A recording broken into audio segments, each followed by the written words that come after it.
Hey, what's up everybody? So this isn't a video that follows kind of my channel with kayak fishing, fishing in general, tournament fishing. This is kind of something I wanted to share with everybody, just make some content too and document progress and things like that. But anyway, some of my friends know and some of my followers here have known that I recently purchased a home with me and my girlfriend, and we got a 2-car garage and I'm doing improvements on it. It is cold, right? Oklahoma, it's December, it's cold, man. I wanted to do some things with the garage to make it not so cold. Also, this is the second go round of this clip because I had to change batteries. I changed batteries, my SD card failed, so I had to reformat it, lost all the data, but luckily I only had the first take of this video and another video that now I'm not going to be able to put out of the Crowder night series, which sucks because I wanted to show that. So enough of that, let's get into this stuff. DIY stuff, lots of things I do in my life, man. I love to research. I research the crap out of it and learn. So going to YouTube, Googling, ChatGPT also helps a lot. What I've learned a lot about garage doors too. What I have here is a Wayne Dalton door. I think it's the 9000 series. Found a sticker on the side that's 2003, so they're pretty dang old. Wayne Dalton is proprietary, all of their parts. It has to be Wayne Dalton, right? They got their own stuff there. Oh man, I got a phone ringing. They got their own kind of torsion system, their own type of hinges. They're what's called, there it is, pinch proof, right? These don't look like the normal ones that you'd see, you know what I'm saying? But anyways, that poses some challenges to how I want to do things here. I watched some people do their insulating their garage doors, and what they suggested was the polystyrene board. Don't go more than 1 inch. And I'm glad I listened to that advice, because getting it cut and trying to finagle it into the grooves of the channel, right? Because you got these panels here and we got that in there. And then you can see there's a groove in there. And then luckily on my doors, there's some styrofoam right there. But up here and then down here, there's a void. So I used some expandable foam. I ran it across the channel here and then the channel up in there to fill the crack, and then to fill the void right in there. If you guys are wanting to do this, I hope that, you know, I share some stuff that I've learned and share some stuff that I've learned through YouTube and whatnot. When you do it, you got to make sure to measure each one of these panels individually, because they're not the same, right? Here it tucks in. On the other side, it's flush and then flush. Some top panels are a different size than the bottom ones. So what you want to do essentially is you want to measure one, cut one. When you cut the styrofoam board, and what I'm doing here is I put the shiny side of the polystyrene facing out.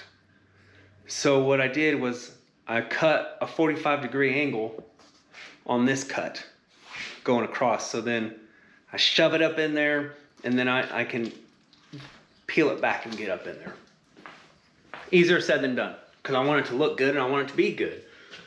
I don't know if you can see here, but it cracked on some. That's all right. Another thing that I saw another person do, he had a Wayne Dalton door. He had the big one. I have 2 here. What he ended up doing was putting the polystyrene in and then using his door a couple times, and it broke his spring. So he ended up having to buy a whole new door. He got an insulated door.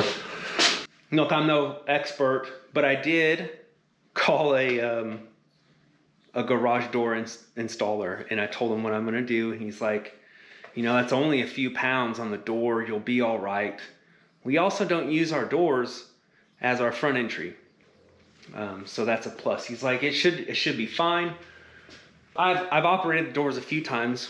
This one's done almost, and no problems. What I didn't see people doing is this part of the door, right? Because this will leak.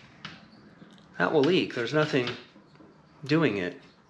So what I ended up doing is making a strip all across here. So when the door opens, it's just gonna pop some. I should actually give it, once I get this panel done and taped in, I'm gonna operate it and see how it goes. Oh, another pro tip. This tape right here is the super cheap tape. Don't do it. Don't do it. It is crap. What I ended up doing, I had some of this really good stuff. Where's it at? I had some of this stuff. This has some like, it's really pliable. This is some really awesome stuff. It's a little bit more expensive. That's all right. Because I think I paid it an extra $7.60 between the super cheap crappy tape versus the good tape. Or the other thing that I did is that all of my doors were leaking. In the daytime, when the lights are off, you can see sunlight around both doors, right? There was no stripping. I went out to Lowe's and got some stripping, installed it. The only light that's coming in now is at the bottom threshold. And I'm not even sure if I'm gonna be able to fix it. See that? And there's some stripping missing. I have a tree over there on that side, and the roots have caused the driveway to crack up. The only way to fix that is to bust out a section of concrete and re-pour it, which I probably will this summer. This is what I'm gonna do. I'm gonna make a little series about this. I'm gonna make a playlist about garage updates. There's gonna be many steps to it, so I figure, kind of document the process along the way. Harbor Freight had a Black Friday deal. I couldn't pass it up, man.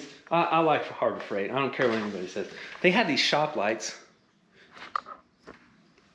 4-foot, 5,500 lumens for like $16, $17.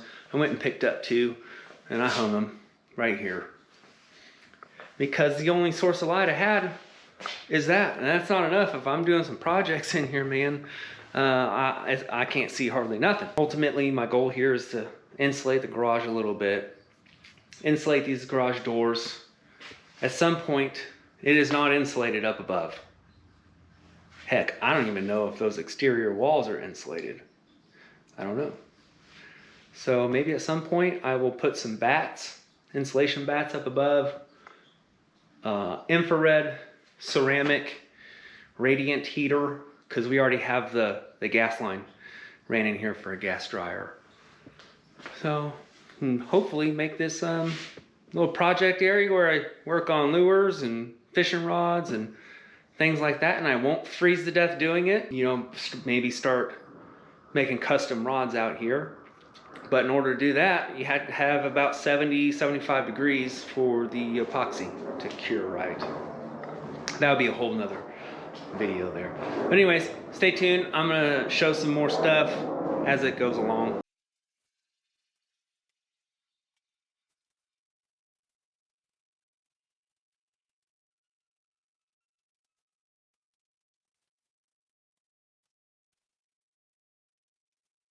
Holy crap, that roll of tape went really fast. I didn't even get the whole door finished using that tape. I still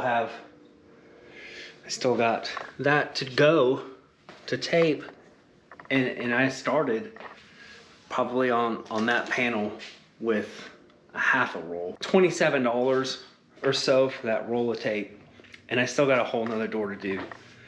I think I might have to revamp the plan and use the lesser quality one, not the first one, because that's garbage, hot garbage. And I still have that much of a roll. Man, I'm really hoping that I can get this finished. I think what I'm gonna do before I go and get some more tape, I'm gonna cut out the rest of the pieces so I know where I'm at and I don't have to do a third trip to Lowe's, because that would just, it would grind my gears. All right, got it all taped up. Went and got the cheaper tape. It's finished it off with the other tape. Got all the seams done up. Look at it. It looks like a dang old spaceship. Oh, man. All right, so moment of truth. We're going to open the garage door. I did it earlier already to check it.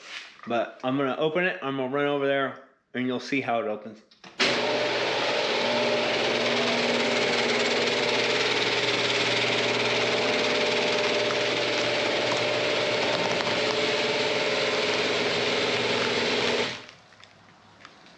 it's looking like it held.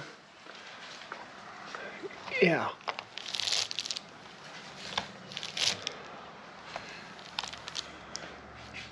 Yeah, so it's flexed up some. I just wonder if it's gonna hold doing it a lot.